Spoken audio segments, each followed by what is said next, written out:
Öncelikle hepiniz hoş geldiniz. Bugün Berna hocamız bizlerle. Berna hocam, bize kendinizden bahseder misiniz? İşte en zor soruya geldik. Asla beceremem kendimi anlatmamı ama bakalım nasıl becereceğim. Şimdi burayla alakalı olması gerektiğini düşünerek başlıyorum. İçerik üretmeye 19 yaşında başlayan, İngiliz Dili Edebiyatı bitirmiş bir çevirmen ve editörüm. İçerik üreticiliğine şu anda hobi olarak devam ediyorum. Malum çok maddi bir getirisi olmaması sebebiyle. Ancak böyle rol yapma oyunlarıdır, rol yapmadır. Genelde ben yazan tayfadaydım. Bilmem bilir misiniz ama forum RP'leri denilen bir mantık vardı. Liseden beri en azından yapmakta olan biriyim. Bu tür geek hobilere çocukluğumdan beri aşinayım. Çocukluğumdan beri varım bunlarda ve hatta ilk içerik üretmeye başladığımda ya Türkiye'de ne kadar az kadın hani bu konuda var deyip ve Türkiye'de en çok bilinen geek kadın olma, işte rol yapma oyunları mı, işte orada Berna var, bilmem ne orada Berna var diyebileceğiniz bir insan olma yoluyla çıkmış ama bunu pek de başaramamış biri olarak bugün buradayım, karşınızdayım. Hepsinden little into the middle bir insan olarak düşünebilirsiniz beni. Orada var mısın, burada var mısın? Birazcık varımdır belki diye düşünüyorum. Böyle bir insanım diyelim. Çok teşekkür ederiz. Peki böyle kadın olmanın zorlukları bu sektörde zaten biliyorsunuz halihazırda biraz erkek egemenliğinde. Tabii.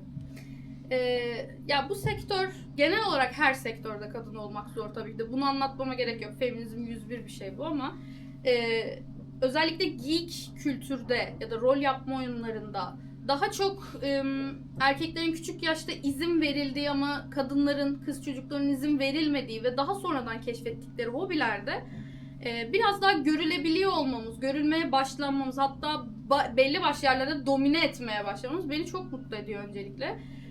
Çünkü bunlar hep böyle erkeksi görüldüğü için mesela bununla uğraşacağına ev işleriyle uğraşması öğütlenen kız çocukları varsa, işte yani o kitaplardan kafanı kaldır, o hayal dünyasından çık denilen kız çocukları varsa biraz daha buralara girmeleri, bir şeyler üretmeleri, özellikle kadınların bu alanlarda üretmesi bana çok önemli geliyor. O yüzden şu anda bence iyi ilerliyoruz gibi geliyor. Her ne kadar bazı engeller, aksaklıklar ve hala kadın düşmanı bazı bakış açıları olsa da ben yine iyi gittiğimizi düşünüyorum. Ama internete bakarsanız bence çok fazla umudunuz olmayacaktır diye düşünüyorum. Çünkü çok yakın zamanda deneyimledim. Genelde böyle rol yapma oyunlarını içerik olarak üretmeye çalışan kadınlar ya da başka birileri ya da çok profesyonel olmayan insanları genelde böyle of tamam bu iyi değilmiş, ben biraz da başkasından devam edeyim tarzında bakıyorlar. O yüzden yeni gelenleri aslında çok kucak açan bir alan bu rol yapma oyunları. Hani ben hiç bilmiyorum nasıl rol yapma oyunu oynanır, nasıl rol yapacağım bilmiyorum, emin değilim, bana öğretir misiniz diyen herkese kucak açan bir community. O yüzden çok mutluyum. Yani kadınlara başta kucak açan ve hani onlara yardımcı olan erkeklere çok teşekkürlerimi sunuyorum. Ama kesinlikle onlara bir şey borçlu olmadığımızın da altını çizmek istiyorum. Kadınlar zaten hep vardı bu şeyde. Sadece görülebilir olmaları hoş bir detay oldu. Evet. Burada şu an ilk defa başlayan, bugün ilk defa rol yapma oyunu oynayacak siz varsınız. Bu ikinci mi oluyor yoksa? Yani biraz biliyorum ama hiç oynamadım gibi. Güzel. Yani her konuşmamızda böyle yeni katılımcılar, yeni yüzler görmek de çok güzel oluyor bizde. Bunun dışında siz çevirmenlikle uğraştığınızı söylediniz. Evet. Bu rol yapma oyunlarına size katkısı oldu mu? Hem de yani şöyle söyleyeyim, rol yapma oyunları demek bir kere edebiyatın bir alanı gibi. Çünkü sen burada bir dünya yaratıyorsun, o dünyada bir karakter yaratıyorsun, o karakteri belli ölçülerde edebiyattan yerler alarak onu geliştiriyorsun, karakterizasyon katıyorsun, gerekirse 3 boyut katıyorsun. O yüzden rol yapma oyunları ve edebiyat çok böyle paralel giden şeyler.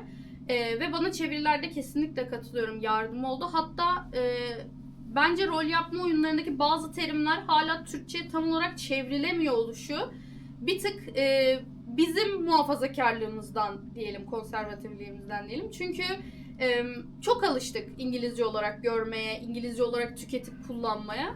Ve haliyle insan böyle alıştığı şeyden vazgeçemiyor kolay kolay. Hala günümüzde işte selfie'ye öz çekim demek istemiyoruz gibiler şeyler falan. Onun tamamen farklı bir durumu var, kabul ediyorum ama ben de demiyorum, o ayrı.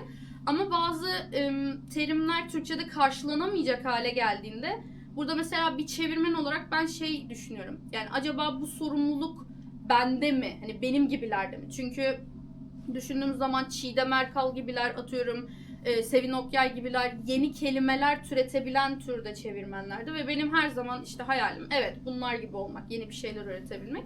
Ama bu hobide Fate Condensed'ı çevirirken özellikle dikkat ettiğim, hani ben bunu nasıl Türkçe'ye kazandırabilirim diye düşündüğümde bazı şeyleri bırakmak zorunda kalmıştık. Çünkü işte insanlar ona şey oluyor, alışık oluyor ve biraz da globallik artık çok daha ön plana çıktığı için insanlar Türkçe kullanmak yerine hani atıyorum çeviklik demek yerine dexterity kullanmak. Çünkü dexterity daha fazla şeyi kapsıyor, sadece çevikliği de kapsamıyor. Hani bunu kapsayacak bir kelime üretmektense biraz daha kolaya kaçıyoruz. Ama işte dediğim gibi böyle birazcık üzerimde sorumluluk hissediyorum bir çevirmen olarak. Ama bunu yapmak da kolay değil çünkü kabul görecek mi o komünitede, daha doğrusu dil bilimci olmadığım için, edebiyatçı olduğum için hani doğru kelime kökeniyle o kelimeyi üretebilecek miyim, o var. Çünkü bir kelime üretmek ya da kelimeleri birleştirmek kolay bir şey değil. Her kapıya çıkabilecek bir kelime orta atmak da iyi bir şey değil. Onun böyle dengesini bulmak gerekiyor ama bakalım inşallah daha çok böyle çevirmen olup da işte bu sektörde olanlar bir şeyler iki şeyler ortaya atar da geleceklerde biraz daha böyle tam bu iyiymiş falan deriz yani. Peki Fate serüvenine tam olarak nasıl başladınız? Hikayesini bir alalım. Tam olarak şöyle bir Gaming İstanbul kulisinde Can Sungur bana dedi ki elimde bir sistem var, çevirir misin? Ben de o zamanlar yeni Command çevirisini bitirdim ama tabii yayınlanmadı. Yayınlanmayan çeviriler maalesef bizim şeyimizdir. Ve böyle hani işim de yok, ne yapabilirim? Dedi ki böyle bir şey var, çevirir misin? Hani beraber çeviririz. Çok da uzun değil ve daha önceden hani böyle bir sistem çevirmediğim için birazcık karar vermekte zorlandığım bir şey oldu. Çünkü Fate'de de ben yeniydim. Hani D&D'yi hadi az çok böyle işte popüler medyadan vesaire biliyordum. Ama ben asla bir sistem insanı olamadım. Bizim roleplay yaptığımız, yazdığımız sistemler genelde hani bir zar atarsın ama genel olarak GM'in, DM'in kararına kalır. Yani o tanrı gibidir orada ve o ne isterse olur. Öldüysen öldün. Hani şansa ya da dexterity'ne, strength'ine falan bakmadandır. Ve Fate de bunların çok farklı bir şey olduğu için açıkçası ben bile hazmetmekte zorlandım. Hala sorarsanız ben çevirdim ama bir şey biliyor musun bilmiyorum. Yani zerre bir şey hatırlamıyorum. Ne çevirdiğimi dahi bilmiyorum. Ama tatlı bir serüven oldu. Güzel bir giriş oldu benim için. En azından hani böyle sistemlerde varmış öğrendim. Çünkü o zaman sadece Dungeons and Dragons sisteminden şeydim. İşte bir de Pathfinder falan. Ama başka sistemlere girmenin de hatta bunun daha kolay olduğunu iddia ediyorlar ama bence değil. Yani Dungeons and Dragons kesinlikle bence daha kolay geliyor. Bilmiyorum. Ama öyle bir serüvende. Çok hani şeyli bir hikayesi yok yani işte bana böyle geldiler de imza yok ya hani kuliste öyle sordu yapar mısın dedi. Yaparım dedim, ne yapacağım öyle bir Çok şey. doğaçlama gelişmiş. Tabii. Peki oradaki hikaye anlatıcılığını nasıl buluyorsunuz? Daha edebi bir bakımdan bakarsanız. Fate'deki mi? Evet. Şimdi Güzel soru. Şimdi ben sistemi çevirdiğim için bir hikaye anlatıcılığı konusunda bir şey göremedim. Ama bir sistem kitabı olarak açıklamalarının nasıl desem daha mı acaba detaylı olsaydı, her alana, her duruma uygun olsaydı diye düşünmedim değil. Çünkü hani belli başlı durumlarda şunu yapın, eğer bunun bir çözümü yoksa şuna başvurun gibi bir kitapçığı vardı. Yani her işte kutu oyunundaki açtığımız kitapçıklar gibi hissettim birazcık o açıdan. Hani böyle oluyor ama bu olmazsa şu oluyor. Şuna git, şunu yap falan diye. Biraz kafa karıştırıcı geldi bana. Bu işte encumber meseleleri, cartları, curtları falan ama consequence'ler falan ama edebi açıdan bence bir sistem, yani edebi diye bakmalı mıyız zaten? Ben ondan emin olamıyorum. Çünkü hani Dungeons and Dragons sisteminin sistem kitabı olarak da edebi olarak bakmam ama onun dünyasındaki karakterlere ya da yazdıkları hikayelere edebi olarak bakıyorum. Ama sistem kitabına öyle bakmanın pek mantıklı olduğunu düşünmüyorum şimdi. Düz hikayeler ya.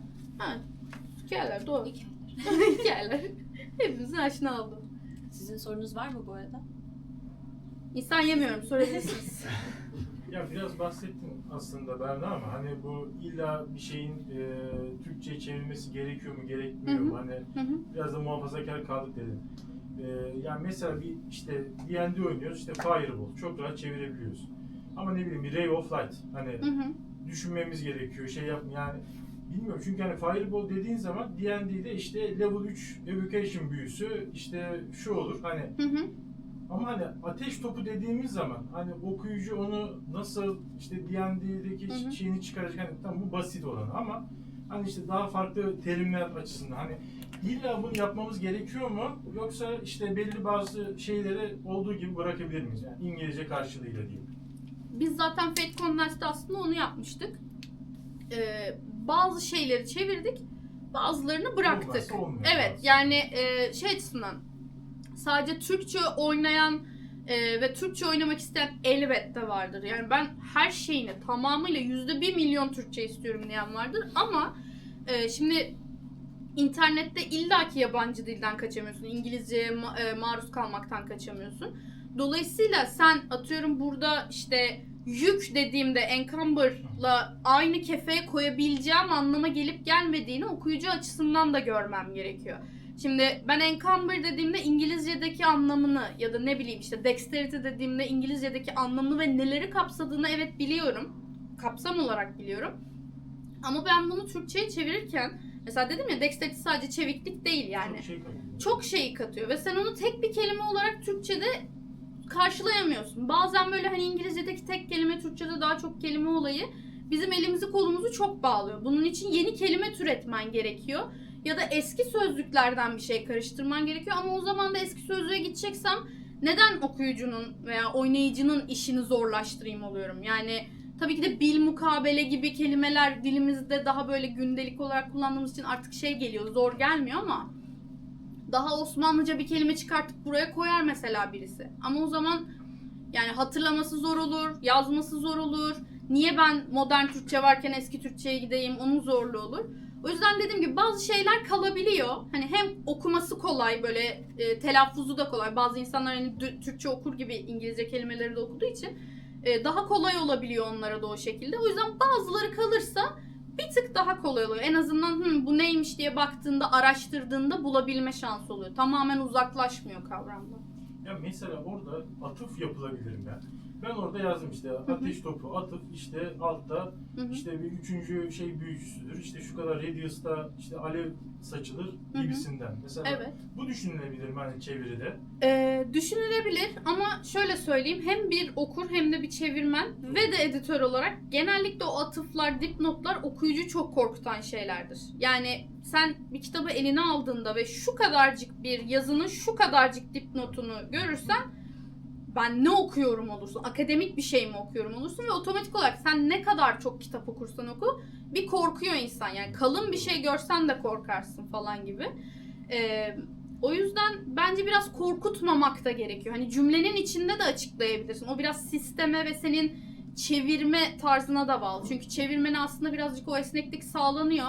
Ama atıyorum yayın evidir sana o işi verendir ya da sen nasıl tercih ediyorsun o kitabı uyarlamayı, kitabı çevirmeyi. O biraz sana da kalıyor. Hani ben atıyorum dexterity şudur diye alta yazarım ama çok uzun tutar. O gözünü korkutmasındansa cümle içine edersen belki o kadar korkmaz okuyucu. Okurken akar gider gibi. Biraz da akıcılıkla da bağlı yani. Çok fazla denklem var o yüzden onun içinde. Ben şey soracaktım ya. Hı. Ben de İngiliz Edebiyatı mezunuyum. Ha ne güzel. Ya şimdiye kadar işte dublaj çevirisi, altyazı çevirisi, bazı oyun arayüzleri çevirisi falan yaptım. Ama hani evde kendim çapımda yaptığım çeviriler dışında hiç edebi çeviri yapmadım. Artık bu işe de girmek istiyorum. Hı hı. Hani nasıl bir yol izlememi önerirsiniz? Hani bunun tabii ki böyle bir hani iş kur gibi bir yere gidip de ben çeviri yapmak istiyorum tabii değil de. Nasıl başlamak lazım sektöre? Gönüllü olarak veya şeyle hiç fark etmez. Ya şöyle söyleyeyim. Ben bu konuda doğru örnek miyim hiçbir zaman bilmiyorum. Çünkü içerik üreticiliğine başladığım geekyapar.com bana iyi bir force verdi. Yani CV'mi iyi doldurmama yardımcı oldu ama onun yanında Üniversitedeyken daha hani çünkü para kazanmam o an mümkün değilken en azından gönüllü bir şeyler yapayım diye işte gönüllü çevirmenlik o zamanlarda yaptım. Bir şekilde doldurdum ve biraz da network'le hani bir yere başvurursam belki bak bu burada yazıyordu, bu burada üretiyordu. Demek ki bunun böyle bir yeteneği de var. Bir deneyelim derler diye ben birazcık o geçmişimde kullandım. Buna şey diyen de var. Hayır sen böyle torpil ya da network kullanmıyorsun. Sen bayağı geek yaparla inşa ettin o CV'ni de gittin diyen de var. Bazıları da ama bak bu buradan almış gücünü de diyen var. Ben bayağı her yayın evine tek tek CV'mi attım. Dedim ki böyle uzun kendime açıkladım. Bir cover letter yazdım ve dedim ki böyle alır mısınız? Hiçbiri geri dönmedi. Yine bir edebiyat mezunu olan Alican Saygı Ortancı, çok sevgili editörüm. O geri döndü ve hani dedi ki tamam eyvallah editörlük yaptım bilmem nelik yaptın ama ben senin matbu yani basılı yayın kuruluşunda bir editör ya da çevirmen olarak almadan önce eğitmem lazım dedi. 3 ay öyle bir eğitti. Ondan sonra sektörde biraz daha ilerleme şansım oldu. Ama dersen ki çok mu önerirsin? Yok. Çünkü çok kolay para kazanabileceğim bir şey değil. Bir kere çeviriler çok insani olmayan şartlarda seni çalıştırıyorlar freelance olarak. Ofise gidiyorsan zaten o ayrı. Yani İstanbul'da yaşarken bir de ofiste çalışmak ve onun maaşıyla geçinmek çok zor. Yanda bir gelirinin olması gerekiyor. Ekstra gibi düşün. Hani ben zaten yapabildiğim kadar hem çeviri hem editörlük götürmeye çalışıyorum. O bile zorluyor. Yani çok büyük gelir bilmiyorum. Çiğdem Erkal olmadığım için, Sevin Okyay olmadığım için öyle çok bir gelirim olmadı. Zaten ilk senelerde de şey diyorlar. Sen çok tanınmadığın için hani bir kerelik verelim diyorlar. Öyle her baskı üzerine para alamıyorsun gibi. Birazcık şey yapman gerekiyor. O zehir dolu sektörde birazcık yolunu bulman gerekiyor bataklıkta.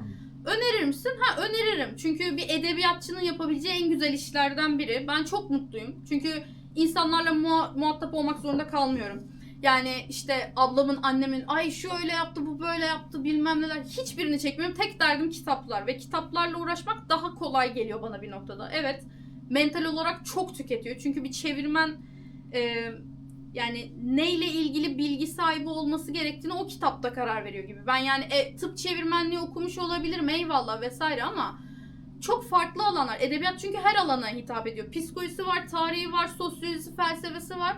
Ve ben o içinde okumadığım bir Shakespeare eserindeki line'ı gördüğümde bile anlamam gerekiyor ya da araştırmam gerekiyor.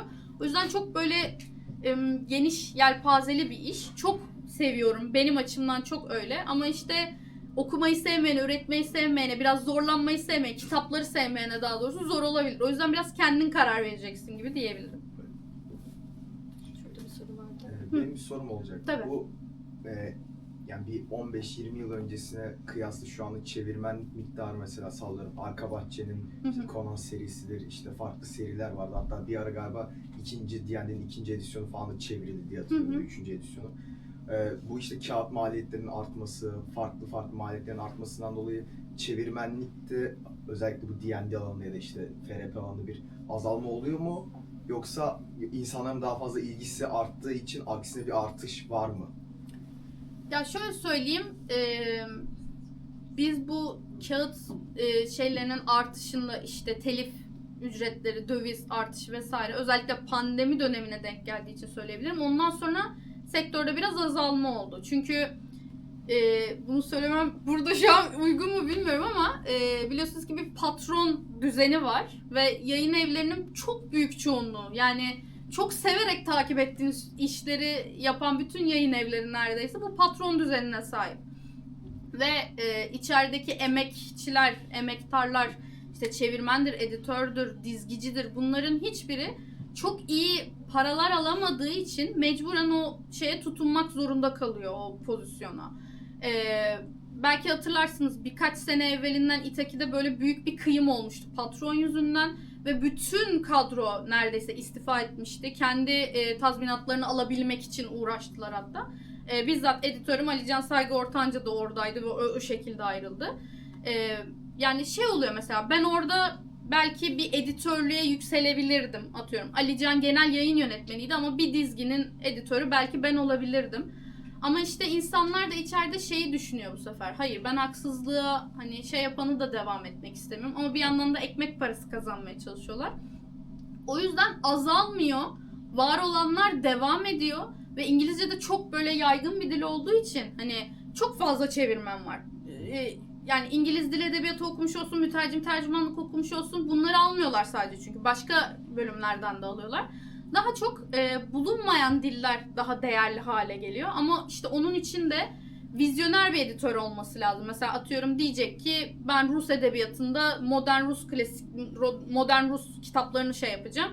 Hadi bunları şey yapalım. Bunu yayın evinin kabul edebiliyor olması lazım. O editörün gerekli kitapları çıkartabiliyor olması lazım. Yeterli miktarda Rusça atıyorum çevirmen bulması lazım. Bir de onu editleyecek editör bulması lazım. Bunların hepsi bir iş kolu ve işçi demek olduğu için ve patronlar da bunu sevmediği için, çünkü ne kadar az insan, ne kadar az maaş, bana ne kadar çok para gelirse o kadar mutlu oluyorum dedikleri için mecburen azalıyor ve yani ben bile açıkçası düşündüm hani böyle hayat mı geçer? Çünkü bir sigortan yok. Devamlı bir maaşın yok. Mesela Eylül'e kadar çok zor bir kitapla çalışıyorum ben. Ama 5 parasızım. Para yok yani. Nereden karşılıyorum? Mecbur annemle yaşıyorum ve kadıncağız beni götürüyor. Hani bu hayatımın sonuna kadar sürdürülebilir bir şey mi? Asla değil. Ama bir yandan da bu benim mesleğim ve alttan dipten gerçekten böyle sırf bu sanat için, bu alan için, bu sektör için gerçekten emekçi olarak bu sanatı sürdürmek için, edebiyatı sürdürmek için gelenler ve bu patron düzenini yıkmak isteyen bazı yayın evleri olacak. Onları desteklemeniz önemli diyeyim. Onun dışında birazcık azalmaya gidiyoruz. Ama işte benim gibiler birazcık şey takılıyorlar diyelim. Hani yok ya ben buradaki savaşımdan vazgeçmeyeceğim deyip hala kaldığı için yenileri ben açıkçası hani gelmeyin diye hani şey hiçbir zaman demem. Ama zorluklarından da anlatmam, bahsetmem gerekir ki ona göre neyle karşılaşacaklarını bilsinler. Çünkü bana kimse bunlardan bahsetmedi. Aynı İngiliz Dili Edebiyatı'nın ne kadar güzel bir bölüm olduğundan bahsedilmediği gibi okullarda. O yüzden sistemi kırmaya çalışanların yanında durdukça belki birazcık ilerleriz. Ama bu sistem birazcık zor kırılacak gibi duruyor. Yenileri hani olabildiğince yer açmaya çalışıyoruz ama yaşı büyükler de bırakmıyor. Çünkü çok kolay bir meslek ve emekliysen daha rahat yapabileceğin bir meslek haline geliyor. Çok zor bir durum içindeyiz şu anda. Yani nüfus arttıkça da zorlanıyoruz falan gibi. Hani gelin ama zorluklarını da bilin. Yani. Tamam. Teşekkür ederim. Ben şey soracağım ya. Şimdi sistem belli ki ucube bir sistem zaten. Zaten. Ama şey kısmı nasıl hani ya sömürüldüğünüz belli. Sömürü ama o belli patron sistemi. Ve fakat hani bu bildiğimiz genel diğer sektörlerdeki gibi acımasız bir örnek veriyorum. Hani mesela bir maden şirketinin sahibi geçenlerde yaşadığımız olaylarda evet. madencilerin 3 kuruş parasını vermiyor ama Evet. eminim ki onu bir yemekte yiyebiliyordur. Hani bu uçurum sizin sektörde de bu kadar fazla mı? Birinci soru. İkinciyi cevapladıktan sonra isterseniz şimdi isterseniz. Cevapladıktan sonra Tabii. şey unutabilirim çünkü Ben de çok aynı unutkanım. şekilde, Şimdi şöyle kimsenin işini küçümsemek ya da yüceltmek gibi bir amacım asla yok. Çünkü herkesin işi kendine zordur. Yani ben mesela kendi sağlığım el verdikçe bu işi yapmaya çalışıyorum ve bence çevirmenlik de belli bir yerde zor, editörlük de belli bir yerde zor. Çünkü iş ahlakın, etiğin varsa o işi düzgün yapmaya çalışıyorsan evet zordur. Yani yalap şap yapıp işte atıyorum o hataları ay aman ne olacak deyip dizgiciye yolladığın zaman o senin iş ahlakını sorgulamama sebep olur. Ama şeyin de farkındayım. Bir madenci kadar benim ölümcül derecede bir zorluğum yok. Bunu kabul ediyorum. Kesinlikle kabul ediyorum. Ya da ne bileyim bir doktordur. Hani orada çünkü hastayı zamanında şey yapması, tedavi etmesi, hayata döndürmesi gerekiyordur. Ama herkesin işi kendine zordur deyip bunu bir kenara atacağım. Patron düzeni maalesef her sektörde böyle. Hatta şöyle söyleyeyim. Ben daha hadi yine genç sayılırım çevirmenler arasında. Yani bunu kaç yıldır yapıyorum. Mezun olduğum ilk günden beri ben sürekli bir freelance çeviri ve editörlük işindeyim. Hiçbir zaman böyle devamlı yayın evlerinde öyle olamıyorsun. Hani kadrolu bir çevirmen olamazsın ama yani 29 yaşındayım. 22'de emekli oldum. Allah söyletti. Mezun oldum. Yani o kadar bak 7 senedir falan bir fiil yapıyorum. Ona rağmen çok gencim. Daha yeni girenler de var. Bu sektörde çok yaşını almış. Seda Mellor gibi yani ismini kanıtlamış. Duygu Akın gibi bir sürü çevirmen bile içeride kalan kitaplarından bahsediyorlar. Bu ne demek? Çeviriyi teslim ediyor yayın evine. Yayın evi diyor ki tamam basacağız. yaklaşık 5-10 senedir basılmayan kitaplarından bahsediyorlar. Bu ne demek oluyor? Eğer anlaşmada bir miktar verildiyse o miktar senin enflasyon oranınla beraber alacağın miktar da düşmüş oluyor. Mesela atıyorum 10 yıl önce 2500 lira büyük bir paraysa şu an hiçbir şey ve kadın o verdiği emeğin gün ve gün azaldığını, eridiğini görüyor. Kaldı ki içeride kalması da hoş bir şey değil çünkü yayınlanmadan parasını vermiyorlar. Bunu çok yaşayan var. O yüzden kabul ediyorum madencilerin o yaşadığı gibi bir şey değildir. Ama hani ev geçindirmeye çalışmadığın sürece bir tık kolay olan bir meslek olduğunu söylemekle beraber zor olduğunu kabul ediyorum. Çünkü ben dediğim gibi başka bir iş yapmıyorum. Hani sağlığım el veren en iş buydu benim için. Ve bununla bile kazanamıyorum. Yani 2 tane kedimi geçindirmek için kendimi paralamam gerekiyor. Bunun bu kadar zor olmaması gerekiyor. Ama patron mentalitesi her yerde aynı. Seni sömürmeye bakar, kendisini şişirmeye bakar. Sen ne kadar az parayla çok iş yaparsan o kadar mutlu olur. Ki sosyal medya yöneticiliği de yaptım. Aynısı orada da geçerli. Sadece çeviri ve editörlükte de yok.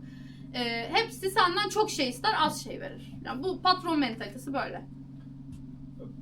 Merak etmiştim biraz da hani ya bu patronlar genelde bildiğimiz diğer sektördeki şirketler kadar hani varlıklı insanlar mı yoksa onlar da belli geçim sıkıntıları çekiyor da Benden duymuş olmayın. Mesela Penguen kitap evlerinin patronu aynı zamanda Itaki'nin de patronu ve o kadro kıyımı süresinde mesela o patron sorumlu. Ben hiçbir zaman o en tepedeki patronlarla tanışmadım.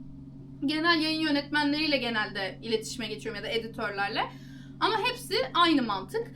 Özellikle büyük yayın evlerini düşünürseniz, çok parası olan, çok fazla bir şey çıkartabilen yayın evlerini düşünürseniz onlarda bu sistem daha çok geçerli. Tamam. İkinci soru da şuydu. Yani çok klişe yani yapay zeka şöyle bir hatta Can Sungur da bunun 6 ay 7 ay dalgasını geçti hatırlarsınız dilcilerle alakalı vesaire. Ama şimdi ya bunun pratikte bir işlevi var. Yani çok detayları konuşmuyorum. Örneğin ben şu an askerliğimi, zorunlu askerliğimi yapıyorum. Aslen olarak geçenlerde işte NATO Deniz Kuvvetleri Komutanı geldi, konuşma yaptı vesaire. Dedi ki işte biz yapay zekayı şurada kullanıyoruz, bunu algılamakta kullanıyoruz vesaire dedi. Şimdi yapay zeka dediğimizde hani iş bölümü katletme dediğimizde çevirmenlik ilk akla gelenlerden birisi doğal olarak. Bunun etkilerini şu an görmeye başladınız mı? Veya görmekten çok yıkıcı bir etkisi olacak mı sizce? Yoksa hani yine de güven problemi çıkacak mı? Yapay zeka ile alakalı. Sizin görüşünüzü merak ediyorum. Benim de benzer bir sorun vardı. Tabii. O arkadaşın arkasına Tamam. aynı şekilde eklemeyi isterim. Ya ben de mesela grafik tasarım ve çizim işindeyim biraz.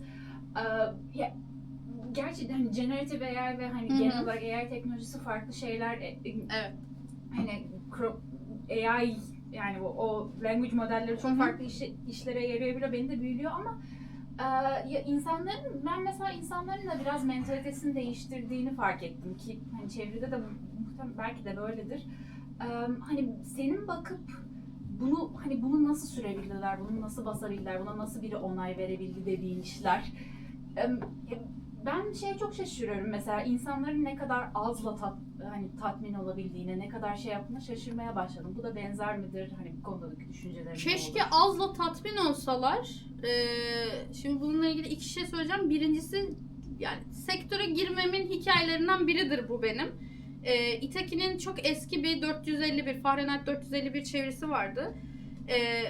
Ve galiba pandemi dönemiydi falan. Onu okumaya çalıştım ve çok iğrenç çevirisi ve editi olduğu için yayında hatta bizzat Twitch'te bakın nasıl kötü yani kitabı şöyle çevirememiş böyle ben bile düşünüyorum falan daha bu sektörde değilim diye dalga geçtiğim ulan ben girip daha düzgün yapardım deyip kafama koyarak biraz da buraya girme hedefim vardı. Böyle girdim diyebilirim çünkü gerçekten o zaman AI da yoktu yani AI gibi bir şey de yoktu. Google Translate de çat pat bir şeyler çevirebiliyordu ama onu da anlıyordu.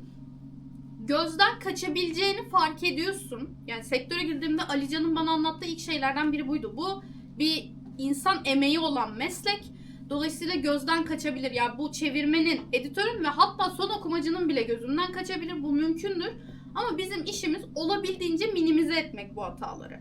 Şimdi sen bu hataları minimize ettiğin zaman bile bazısı mesela tatmin olmayabiliyor. Yani şöyle söyleyeyim. Ben bir Percy Jackson kitabı çevirdim. Ve bana verilen süre 400 sayfalık kitap için 2 hafta falandı. Çünkü çevirmeni yarım bırakmış. Bana diğer yarısını çevirmem teklif edildi. Ben dedim ki etik değil, ben ilk yarısını da çevireceğim. Ve o zaman benim vertigom vardı. Yetiştirmem gerekiyor. Ek 2 hafta daha alıp 1 ay gibi, 1,5 ay gibi bir süreçte tamamladım. Sadece bir satır aradan kaçmış. Orada da yazan şu, işte erkek arkadaşım falan, hani biseksüel olduğunu karakterin şey yapan. Ve ben bunun için mesela linçlendim. Bak, bir tane şeyden, en az hatadan ne çıkabilir diye. Başka yerlerdeki hatamı gördüm. Mesela Care Bear denilen bir şey var, bir ayıcık var. Onu sevimli ayıcık diye çevirmişim, diğerinde İngilizce kalmış. Aynı paragraf ya. Editör de bunu düzeltmemiş mesela. Okumamış olduğu çok belli. Ama ona takılmamışlar, buna takılmışlar. Yani okuyucu kitlesi biraz şey oluyor, değişebiliyor. En az hatada bile çok sıkıntı çıkartabiliyor. Çok hatada bile ya okunuyor gidiyor falan diyor. Çünkü daha hani imla kurallarından, anlatım bozukluklarından haberdar olmayan çok okur var. Dolayısıyla hepsini aynı anda tatmin edemiyorsun birazcık. AI konusuna gelirsem, AI'yı generative AI olarak birilerinin emeğini alıp onun üzerinden dönüştürüp onu bir şey yapmaya uğraşınca ben AI'yi desteklemiyorum o konuda. Mesela çizer arkadaşım onu yani internete yüklediğinde, çünkü onu otomatik olarak AI bir şekilde inceliyor ve ona yakın bir şey yapmaya çalışıyor. Kendi atıyorum D&D oyunlarınızda karakter yapabilmek için kullanırsın. Çok eyvallah, hiçbir şey diyemem çünkü ben de çizer derim. Cina'yı bile çizemem. Ama bundan bir para kazanmaya çalışmak, ben orada mesela çizgiyi çekerim. Dur derim. Çünkü sen başkasının emeğiyle bir noktada para kazanıyorsun. Çeviri sektöründe hala çok şanslıyım ki hala çok iyi değil AI.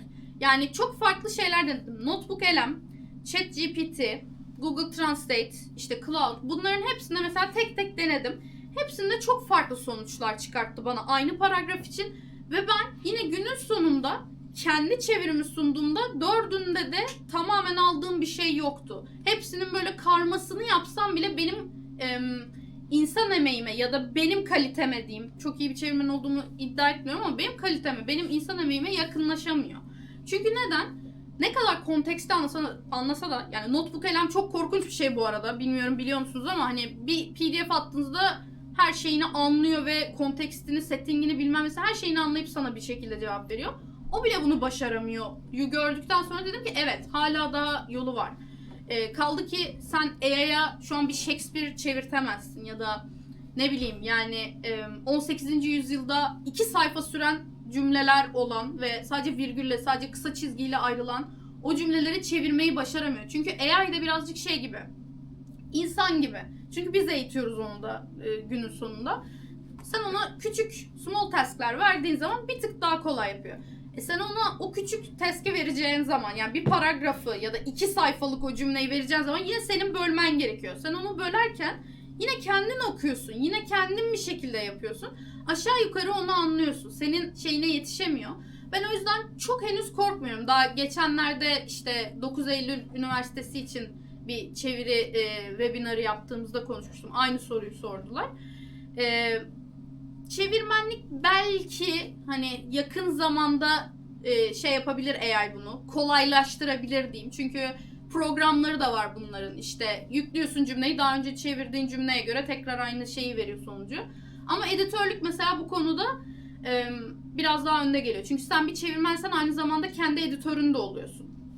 Kendini kontrol ediyorsun. Bu cümle nasıl olmalıydı? Aslında bunu sona mı atsam yoksa başa mı alsam? Devrik mi olsun, böyle mi olsun? Dili nasıl olsun falan. Aslında kendi kendini yine editliyorsun ve o kolay kolay bitecek bir şey değil. AI ki bunda çok kötü. Yani asla seni o şekilde editleyemez. Hala insan mentalitesiyle onu yapamaz. Dolayısıyla ona daha çok var. Ama şeyi çok görüyorum. Böyle küçük şehirlerde yerel yayın evleri sadece AI'ye atıp yayınlıyormuş. Bunları duyduğum zaman kanım dondu gerçekten. Bunu alıp okuyan da vardır bu arada. Yani bir Omomatik, bir Persil, bir de yanında işte 1984 o çeviriyle duran 1984 vardır illa. Niye olmasın? Ama işte ne bileyim hani edebiyatta çok bir şey tüketmemiş, çok kitap okumamış insanların gözüne batmayacaktır muhtemelen. Hatta okuduğu cümlenin o satır arasını okumak dediğimiz mentaliteyi anlamayacağı için dümdüz okuyup geçecektir. Dolayısıyla onun için bir şey ifade etmeyecektir. Ama bundan rahatsızlık duyan bizler çok küçük bir güruhuz. O yüzden sesimizin çıkması çok güzel. Yani buna karşı koyabilmemiz çok güzel. Hala insan emeğini, çeviriyi savunabilmemiz çok güzel. Ama dediğim gibi büyük çoğunluk ona bakmıyor bile olabiliyor. Dolayısıyla iş etiğini doğru yaptığında dediğim gibi hani editörüm mesela eğer kontrol etseydi kitabı bir okusaydı en azından aynı paragraftaki iki hatayı çok rahat görebilirdi falan gibi. O yüzden bilmiyorum birazcık insanların da o kolayla kaçmaması gerektiğini düşünüyorum. Kullan bu arada ben asla sorun duymuyorum çünkü kendime bir Bible bu sözlük inşa ederken kitap için AI kullanıyorum. Neden? İşimi kolaylaştırıyor. Ben tek tek girmektense ona atıyorum tek tek cümleleri. Hani bir şekilde yazıyorum. O bana listeyi çıkartıyor. Tek tek Excel'de uğraşmama gerek kalmıyor gibi. İşimi kolaylaştıracaksa kesinlikle varım. Ama kendi emeğin olmadan full AI yapacaksan orada yok. Bence çoğu çevirmen de böyle düşünüyordur gibi geliyor. Sanatçılardan. Teşekkür ederim. Başka? Var mı? Soru? Şey sorabilirim. Biz galiba yaşıtız bu arada oradan yola çıkarak. 97'liyim. 97'liyim. şey diyecek. Biraz şimdi önümüzdeki aylarda 29'uma gireceğim falan böyle şeyim falan. Heyecanlıyım da ama bir yandan da böyle her zaman bir hani bu yaştayım ve hala geekim hissi. Hala lisedekilerle aynı şeyleri seviyorum hissi. Biraz ya şey gibi erkeklere birazcık daha pas veriliyor bu arada. Hani birazcık daha geç büyümelerine izin veriliyor ama kızlardan birazcık daha erken büyümenin beklendiğini düşünüyorum. Hani ben ki hani yaptığım şeyleri seviyorum, gururla işte şey yapıyorum ama içimde her zaman bir şey hissi oluyor. Ben hala niye bununla uğraşıyorum? Yani evimi de yürütüyorum. O ataerkinin sesi, onu dinleme. O toplumun sesi, onu dinleme. Dinlemiyorum ama hani sizin de bu konuda düşünceleriniz olduğunu düşünerek Tabii sormak istedim. yani bu konuda özellikle çok konuşmaya çalışan, çok sesini duyurmaya çalışan ve hala sesini erkekler tarafından bastırılmış olduğuna inanan biriyim. Yani şöyle söyleyeyim. Geek Yapar'a girdiğimde 19 yaşındaydım.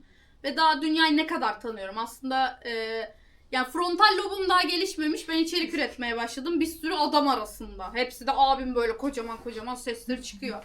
Ve benim orada sesimin yükselmesi bile mesela izleyicide şey çıkartıyordu. Hani yine mi bu kız? Bu kız geldi. Mesela elimde not defteri var. Not almışım. Yani işime çalışmışım. Hani hobi olarak yaptığım şey çalışmışım gelmişim. Not defterinden oku ya böyle olur mu? Ben burada abilerimin bilmem ne şeyini dinlemeye geliyorum diyor. Yani o yaştan daha ben hani ilk aldığım eleştirilerle oturup ağlardım şey derdim. Ya niye insanlar böyle bilmem ne. Sonra tabii zamanla insanlar şey diyor ya onları dinlemeyeceksin. Sen bizi dinle yeter falan. Ağlama kızım falan anne tesellileri. Ama bir yerden sonra gerçekten frontal lobun geçtikten sonra anlıyorsun ki bana ne random anonim insanlardan. Çünkü karşına çıksa muhtemelen hiçbir şey diyemeyecek. Bak dünyanın en utangaç insanı falanımdır ben.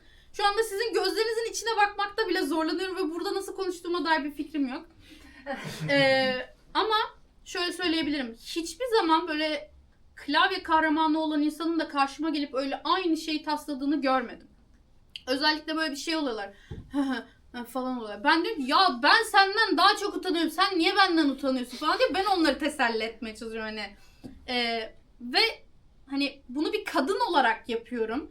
Bunu bir kadın olarak sektörde hala ayakta kalmaya çalışıyorum. Hani dedin ya çocuksu yanım hala var. Kendimi de çekip çeviriyorum ama ben o yanımı kaybetmek de istemiyorum yani. Zaten hiçbir zaman kaybetme. Ben her zaman şeyi söylerim. Mesela ataerki erkeklere bir duygu yaşamanın da kötü olduğunu aslında empoze eder. Der ki sen ağlayamazsın. Niye ağlayamazsın ya? Ağlayan erkek görünce ben daha yakın hissediyorum kendimi. Neden? Bir, yanımda rahat hissediyordur. Böyle bir olay vardır. İki, duygularından sakınmıyordur. Üç, yani farklı patriarki diyebiliyordur belki de. Bilmiyorum, bir sürü denklemi vardır. Ama aynı şekilde patriarka beni bir şey okumaya, üretmeye vesaire bunlardan böyle alıkoymaya çalışıyorsa, sadece eve tıkmaya çalışıyorsa, ben aksine biraz daha şey oluyorum. Gelirken Handmaid's Tale dinlediğim için biraz daha şu an şeyim.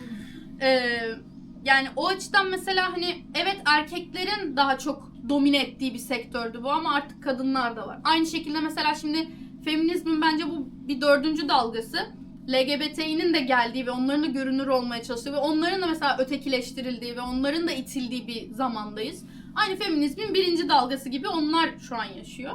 Ve zorlanıyorlar. Daha da yaşamlarıyla tehdit ediliyorlar. Aynı feminizmin 1. dalgası gibi. O yüzden hani bizim o yardığımız yolda onlara yardım etmek için birazcık yolda devam ederken bizim o çocuksu duygumuz hala işte geek olabilme mesela ben açıkçası şu an Türkiye ortamında birazcık bu şeylerden uzaklaşmış hissediyorum. Neden? Çünkü çok kötü dönemlerdeyiz. Dünya da öyle bu arada kabul ediyorum. Ama Türkiye ekstra kötü. O yüzden hani bir şeylere artık merakımın olmayışını, bir şeye heyecanlanamayışımı biraz buna yoruyorum. Biraz yaratıcılığın yere düşmesine yoruyorum. Ama hiçbir zaman o tarafımı kaybetmek istemem. Çünkü biz insanız. Ve insan olarak eğer sadece işte sabah kalk, işe git, işini yap, gel, uyu, yat. Ve bu robotik hayatı sürdüreceksek iyi bir şey değil. Yani ben arkadaşlarım da oldu mühendis. Hikaye kitabı okuyorsun. Ne katıyor ki hayatına? Git ansiklopedi oku diyen insan oldu. Ben edebiyat okuyordum. Edebiyattan mezun oldum. Profesörümüzün bir sözü vardı. Hiç unutmam. Sizin burada ne yaptığınızı dışarıdaki kimse anlamayacak. Ne anneniz, ne babanız, ne arkadaşınız hiç kimse anlamayacak. Keza öyle. Ben de bir atıyorum makine mühendisinin ne öğrendiğini, ne yaptığını anlayamam. Çünkü ne eğitim görüyor bilemem. Ama kimse de benim edebiyat bölümünün ne eğitim aldığımı bilmez. Ben kendimi bu kadar geliştirebildiysem mesela edebiyat bölümüne mi borçluyum? Ya da bu kadar vokal olabiliyorsam, sesimi bir şekilde duyurmaya, bir şeyler üretmeye çalışabiliyorsam edebiyat bölümüne borçluyum. Neden? Çünkü eğitim sistemi de sana düz düşünler. Benim en çok duyduğum cümlelerden biriydi lisede. Hayır, yorum getirme, düz düşün, düz mantık, düz mantık.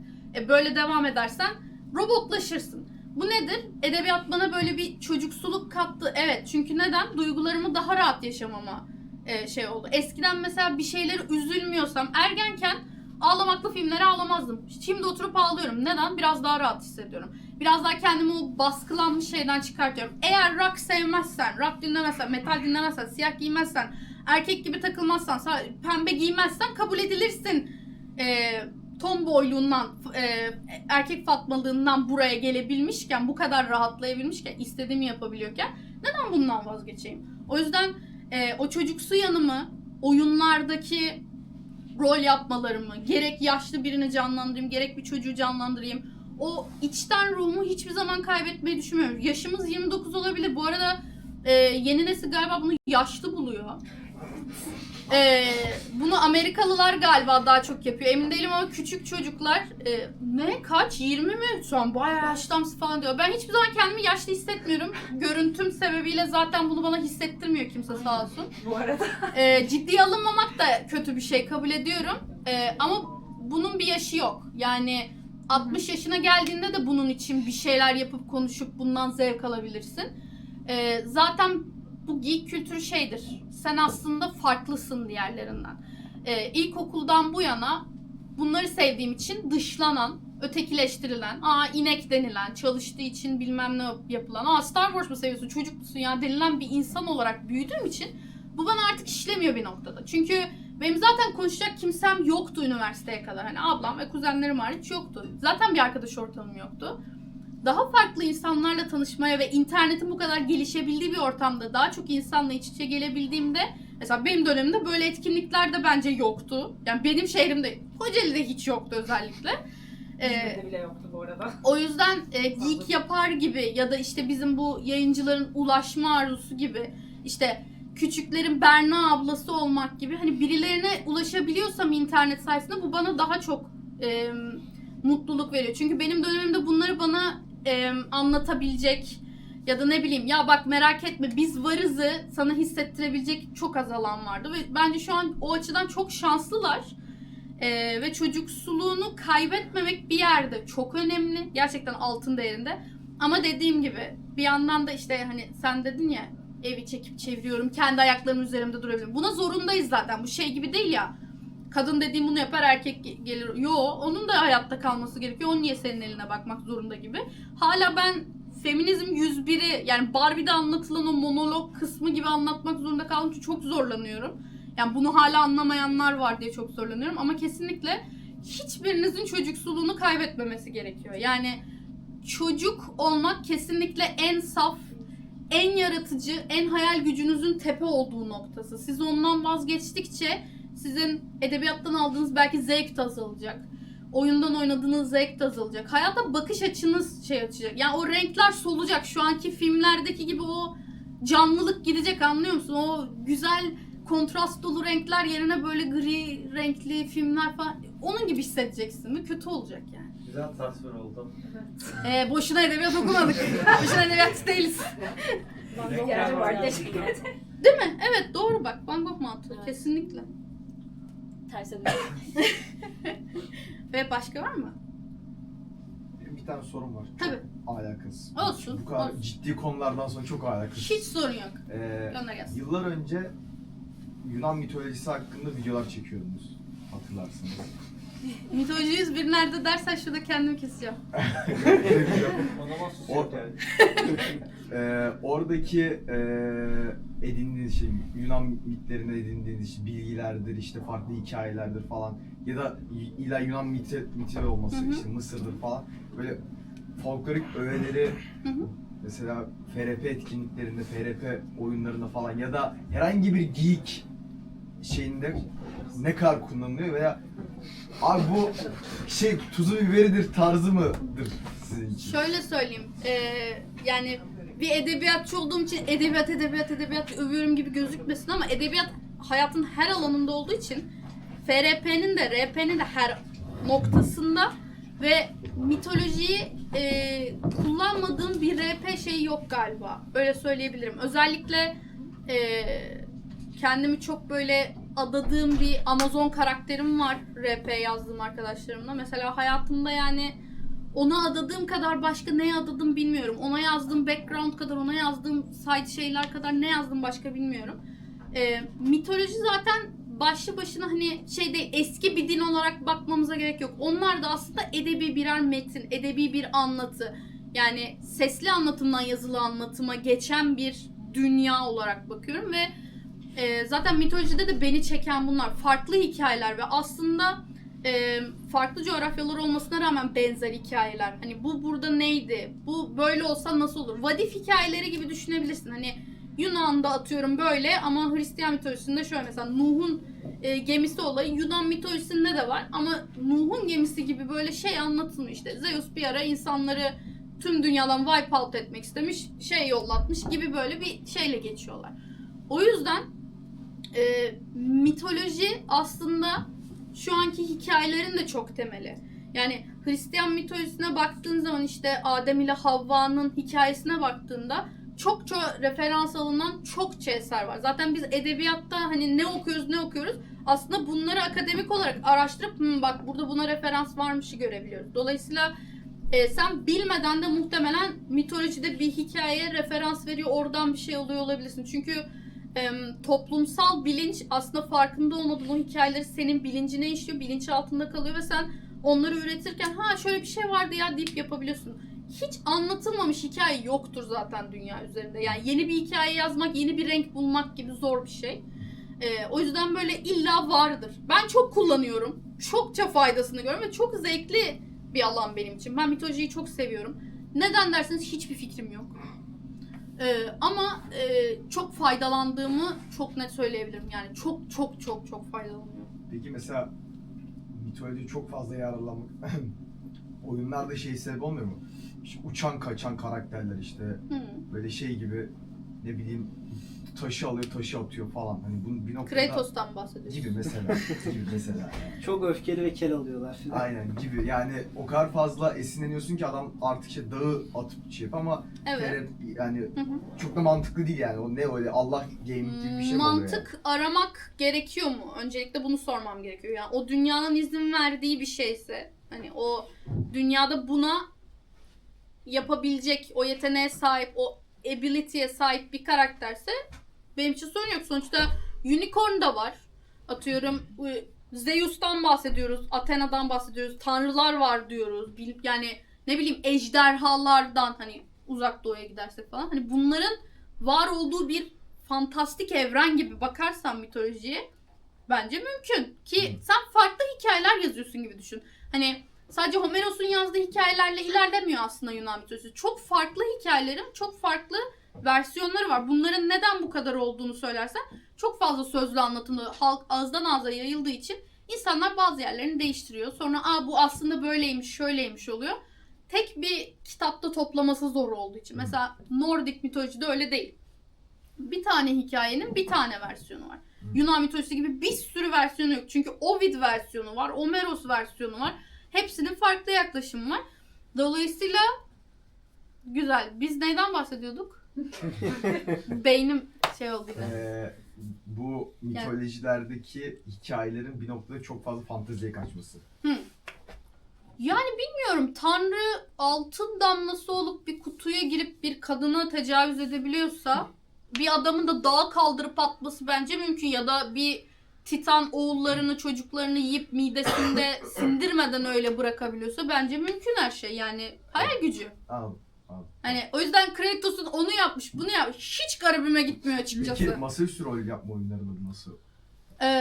Eğer bak şöyle diyeyim. RP yazarken bizim GM'imizin her şey kontrolündeydi. Masaüstü rol yapma oyunlarında eğer sistem kullanıyorsan o sistemin izin verdiği kadar gidebiliyorsun. Ama bazen GM'in işte şey diyebiliyor ya ben bunu sana yapmana izin veririm falan diye izin verebiliyor. Biraz da onun şeyine kalıyorsun yani. Pazarlık.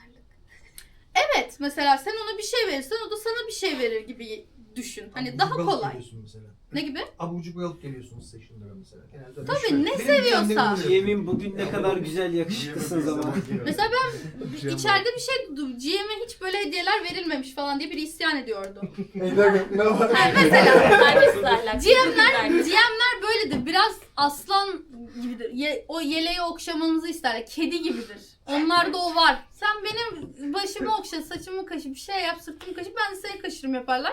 Hiçbir zaman GM olamadım bu arada. O yüzden böyle atıyorum, sıkıyorum falan bakmayın. Yani hiçbir zaman da öyle olmam muhtemelen. Ama o yönetme şeyi, o bütün power, unlimited power şeyi çok zevkli olması gerekiyor diye düşünüyorum. Benim çok aslında garip bir soru olacaktı.